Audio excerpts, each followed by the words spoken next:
సమాజంలో మార్పు రావాలంటే ఆధ్యాత్మికత మార్గమే సరైన విధానమని హైకోర్టు మాజీ న్యాయమూర్తి జస్టిస్ రామలింగేశ్వరరావు పేర్కొన్నారు. హైదరాబాద్లో Umar Alisha rural development trust ఆధ్వర్యంలో నిర్వహించిన అంతర్జాతీయ మహిళా దినోత్సవ వేడుకల్లో పాల్గొన్నారు.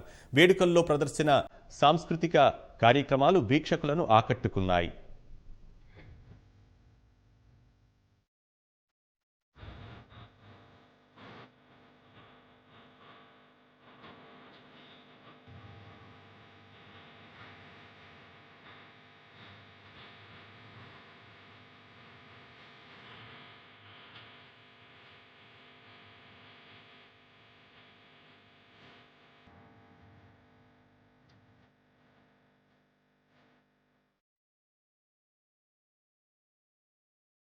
వాళ్ళ రాజ్యాంగం అందరికీ కూడా సమాన అవకాశాలు ఇస్తుంది. రాజ్యాంగంలో ఎక్కడ కూడా స్త్రీ పురుష భేదం కానీ మత భేదం కానీ లేదు. ఈ సమాన అవకాశాలని ఇవాళ అందరూ అందుకుంటున్నారు. అందరూ అందుకున్నప్పుడు మన ఆలోచన ధోరణి ఏ విధంగా ఉంది? మన ఆలోచన ధోరణి మనుశాస్త్రంలో ఉన్నట్టుందా? ఇవాళ మారిందా? కొట్లాటలు రాని సమాజం మనం నిర్మించుకోవాలి. మనం సరైన దృక్పథంతో ఉండాలి. 1945లో అయితే అప్పుడు ఎయిర్ ఇండియాలో ఉద్యోగం రావాలంటే పెళ్లి కాని అమ్మాయిలే ఉండాలి. పెళ్లి అయితే ఉద్యోగంలో తీసేసేవారు. 35 ఏళ్ళు దాటితే ఉద్యోగంలో తీసేస్తారు. గర్భవతి అయితే ఉద్యోగంలో తీసేస్తారు. ఒక ఆమె సుప్రీంకోర్టుకు వెళ్ళింది. సుప్రీంకోర్టు తీర్పిచ్చింది. ఇటువంటి మీ విధానం మీద తప్పు.